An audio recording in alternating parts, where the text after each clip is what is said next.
mindful and thoughtful, man. And you were young then, man. Like you were a young kid, man, playing football realistically when you look back at it. Like what do you Yeah. think what do you think like put you on that path, man? Like were your parents spiritual? Were people around you being spiritual or were you kind of following your own thing?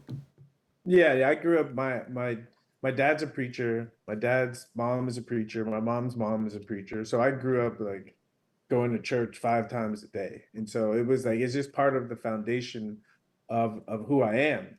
And again, I think that's why when I was young, right, I like the idea of being famous so that I can have like a vision. Because I grew up listening to stories about Jesus, and he was this famous person who went around talking, and people like gathered around. So I was like, that sounds cool. I want to do that.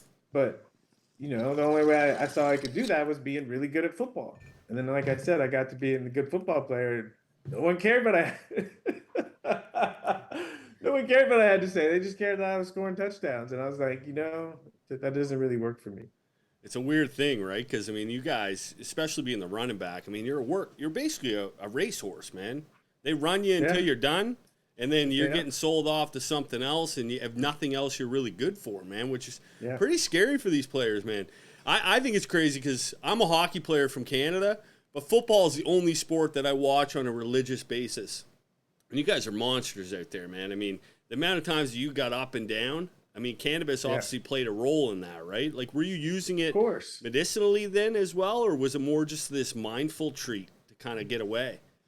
Well, honestly, I don't think they're separate. I don't think we can really separate the mind from the body, because if you have an uplifting mental attitude, it doesn't mean your body's not going to suffer, but it means that you have more energy going to helping the body get better because you're thinking positive thoughts. Where everyone knows when you start thinking negative thoughts and fearful thoughts, that it just bogs you down, and the body's not going to heal as fast in that mental environment. And so another way to think about that is I feel like we can overcome anything as long as we connect to some meaning behind it, you know? But 100%, but man. even suffering little aggravations, if they don't feel meaningful, it just sucks. And so I think, when I was playing, smoking definitely helped my body recover, but it helped my mind recover so I could see the purpose of going back out there and doing this to my body day in and day out. Yeah, man.